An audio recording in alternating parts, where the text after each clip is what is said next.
নমস্কার বন্ধুরা, আজকের রেসিপি হচ্ছে ম্যাঙ্গো কালাকান। চলুন কি করে বানাতে হয় দেখে নিই আর কি কি উপকরণ লাগছে।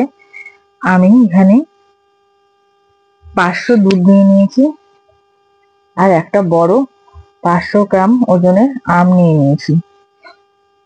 কি আম আমি এটা বলতে পারবো না কি আম, আমার বর নিয়ে এসেছে, কিন্তু আমগুলো খুব মিষ্টি।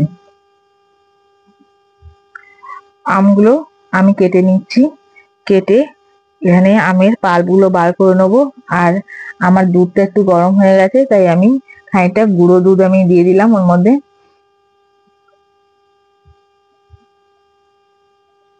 গুঁড়ো দুধটা দিয়ে ভালো করে মিশিয়ে নিতে হবে। এবার আমি একটু ঘি দিয়ে দিচ্ছি দুধের মধ্যে।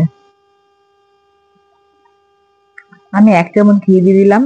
এবার এদিকে আমি আমগুলোকে ভালো করে ছোট ছোট টুকরো করে নিচ্ছি। নিয়ে একটা চামচ দিয়ে আমি এটা আমের পাল্পটা বার করে নেব। এটাকে আমি পিষে নেব। আমগুলোকে আমি পিষে নিয়েছি আমটা।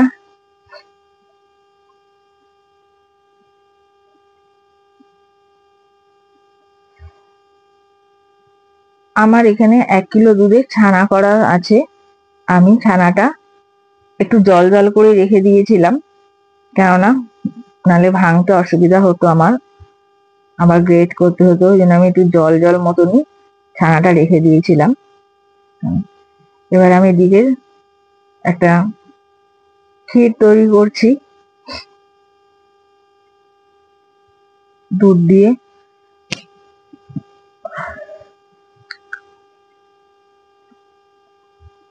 আমি এক বাটি, ছোট একটা বাটির 1 বাটি চিনি দিয়ে দিলাম।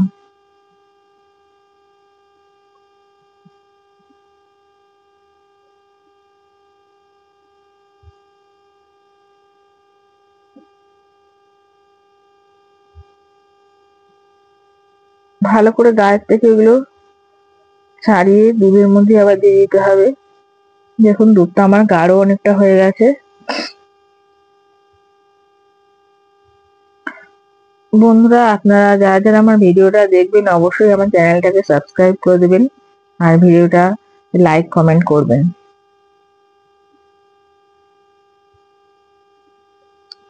এবার আমি আমটা দিয়ে দিচ্ছি।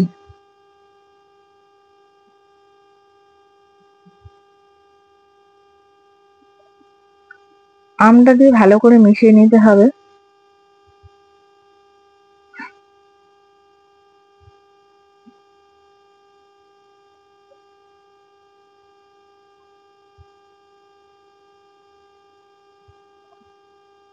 আমি যে ছানাটা ছিল সেই ছানাটাও দিয়ে দিচ্ছি।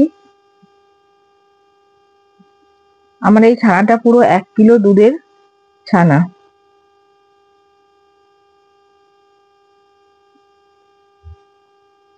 তাও 200 গ্রামের থেকে একটু বেশি হবে ছানাটা হয়।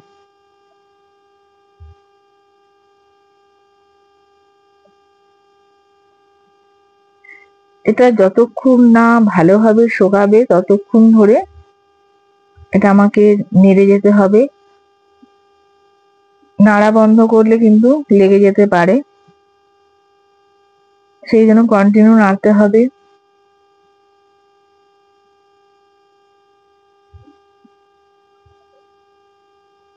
এই ম্যাঙ্গো কালাকানটা খেতে ভীষণ সুন্দর লাগে। আমি একটু এর মধ্যে ম্যাঙ্গো এসেন্স দিয়ে দিচ্ছি, যাতে ফ্লেভারটা আরো বেশি ভালো আসে।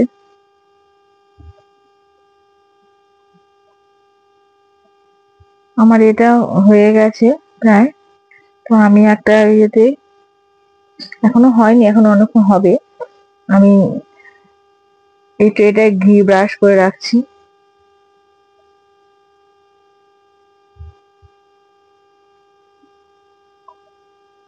একদম শুকনো করে ফেলতে হবে।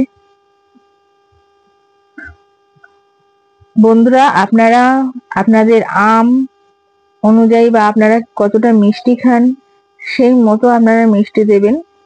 আমার মিষ্টিটা একদম যতটা আমরা পরিমাণে মিষ্টি খাই ঠিক ততটাই হয়েছে। আমটা খুব মিষ্টি ছিল। এই সময় না প্রচন্ড ছেটে, সেই জন্য আমি একটা ঢাকা দিয়ে নাড়ছি। একদম মিডিয়াম আঁচে করছি।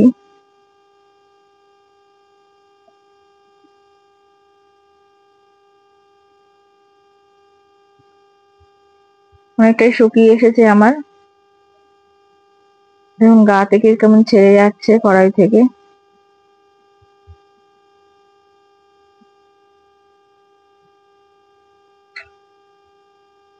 বেশ আঠালো হয়ে গেছে শুকিয়ে। এবার আমি নামিয়ে ফেলবো। এবার যে ট্রেটায় ঘি ব্রাশ করে রেখেছিলাম সেটার মধ্যে ঢেলে নিচ্ছি।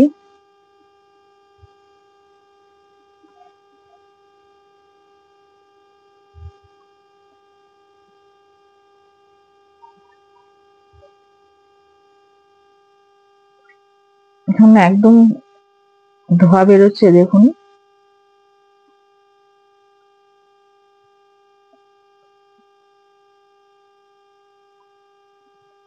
এবার একটা খুন্তির মধ্যে আমি একটু ঘি ব্রাশ করে নিচ্ছি, নিয়ে এবার এটাকে ঠিক করে সাইজ করে দেব, যেহেতু কালাকাদ হবে এটা।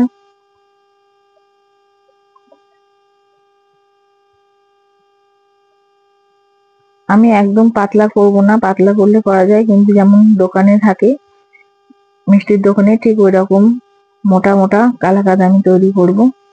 দেখুন আমি একটু ওপর দিয়ে ঘি ব্রাশ করে নিচ্ছি, যাতে মানে দেখতে আরো বেশি সুন্দর লাগে, খেতেও যেন আরো ভালো লাগে সেই জন্য।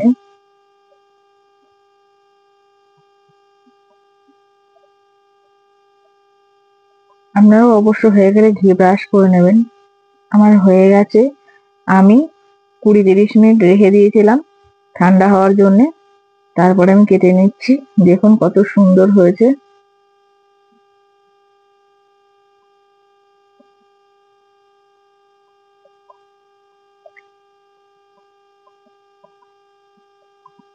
এর মধ্যে উপরে একটু ড্রাই ফ্রুট দিয়ে দিলে আরো বেশি ভালো লাগবে, আমি তখন দিতে ভুলে গেছিলাম তাই এখন দিয়ে দিচ্ছি।